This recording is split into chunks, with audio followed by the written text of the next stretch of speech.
So today we're gonna talk about my dad, and I don't mean him.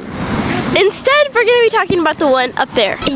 Up there. Long ago, specifically 2,000 years ago, a man died for his sins. Okay, wait, before you exit out and before you're just like, this is not something that I want to watch.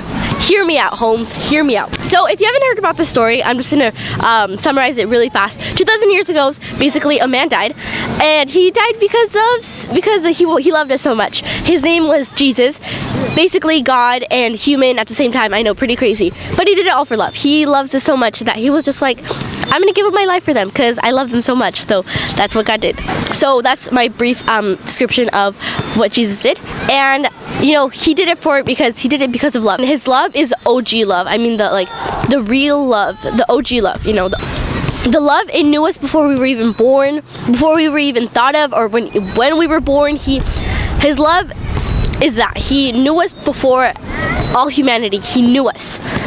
When he was on the cross, he was just like, I'm gonna die for you, for Humana, for this whole entire world.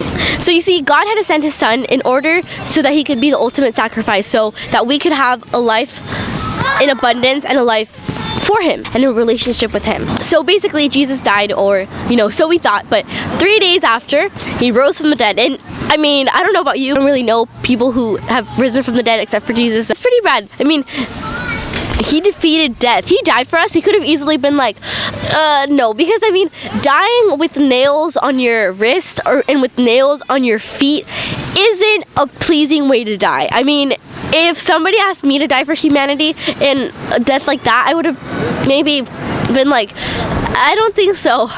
But he did it willingly. He was like, he knew the pain that he was going to go through, the pain that he was going to endure, but he was just like, I'm gonna die for her. I'm gonna die for him. Heck yes. He did it all because he wanted to have a relationship with you, and because he wants to party with you in heaven. His love for you isn't a cliche, nor is it a fantasy. It's genuine. It's real.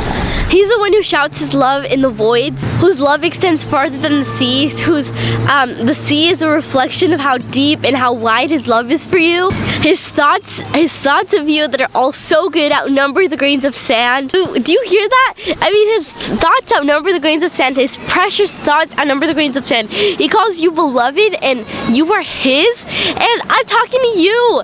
So wait, excuse me, hey, I'm talking, hello, yeah, I'm talking to you. He loves you so much, and if you haven't felt that love, and if you haven't received love ever in your life, I want to tell you that he loves you. I mean, the creator of all of this whole entire galaxy, this whole entire world, he loves you. He has a love for you. He loves everything about you. He loves that little pimple that just formed out and that has like white things on it. He loves that. He loves you, and he loves everything and all to do with you. He takes absolute delight in you. You are intricately woven in the depths of the earth and just specifically made for a purpose. And he loves you so much. And that's who my dad is.